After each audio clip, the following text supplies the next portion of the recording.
If you find yourself struggling to get to the kitchen line in pickleball, then this video is for you. The drop shot is arguably one of the most important shots in pickleball because it allows you go from the baseline to the kitchen line, which is the best and most advantageous to play. So in this video, I'm going to be sharing 3 mistakes that are absolutely killing your drop shot. We're going to break it all down right here, so let's jump into it.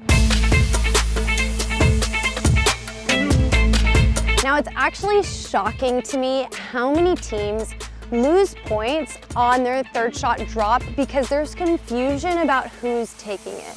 I often see this happening when a ball is returned down the middle of the court and neither player knows whether to take it or not.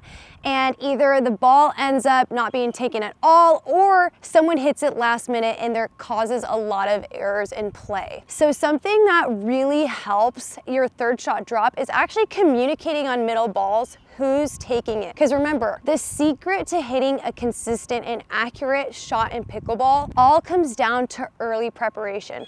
So if you know you're gonna hit it, you have the time to prep early for it and you're way able to hit a better shot that way. So it's really important during play that you say me or you, or there's some type of communication on who hits that middle ball. That's gonna help your drop shot immensely. This next mistake is absolutely detrimental to the control and accuracy of hitting your drop shot and resets, and it's running through your shot. So I feel like a lot of people feel super uncomfortable in this zone and they want to like race from baseline to kitchen line because they're so uncomfortable. But the problem with that is they end up running and hitting the shots at the same time, which you're really off balance, and it actually messes up your accuracy a ton. So instead, it's really important that you split step when you see the ball is about to hit your opponent's paddle. That will give you enough time to either react to moving to where the ball's going, or it will just honestly stabilize you and stop your momentum, keep your head still, and you're able to reset the ball with way more control and accuracy.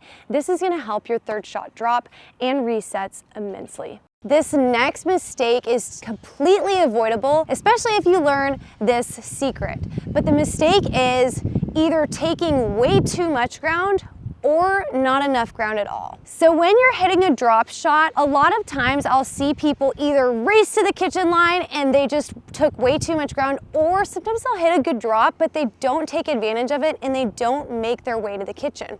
Remember, the whole goal of hitting a drop shot is to get to the kitchen because that's the best and most advantageous place to play. So a secret that I use that helps me understand when to move up and when to stay back has to do with something called the traffic light. So what the traffic light example is has to do with studying your opponents when you're hitting a drop shot. The goal is to move up based on what they're doing, not reacting to your drop, but responding to their body language. Let me explain. So if you hit a third shot drop or drive and you notice that your opponent's paddle comes up to this position, this is a red light, meaning you should stop and stay back, because this typically means that they're gonna hit that ball high to low, and that's an attacking shot. Now the yellow light is going to be this area right here. This is probably from around their hips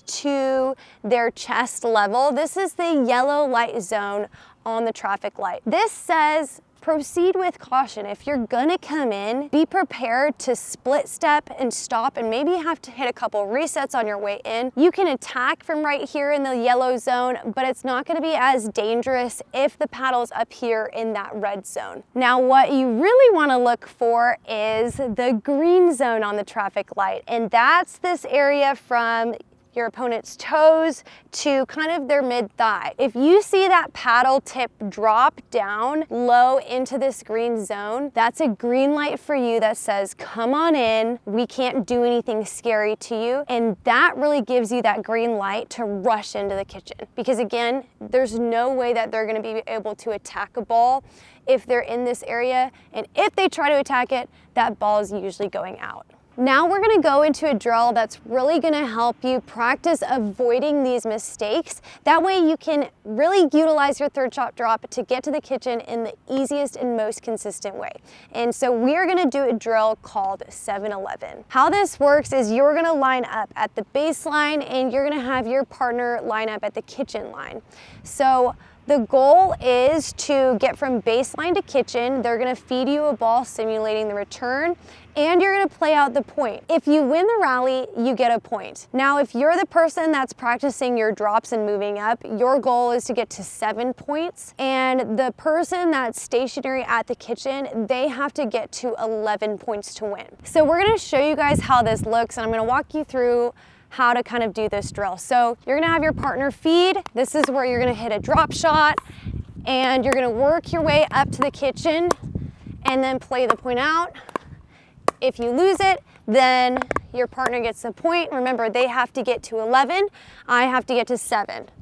We'll go again, and again, I'm really looking at the paddle angle of my opponent and determining whether to move up or not, using my split step, and so on and so forth. The main purpose of this drill is really to avoid making those mistakes. Make sure you're split stepping, make sure that you're making the right decisions on how far to move up, when to stay back, and I promise if you practice this, it will really translate into your pickleball game.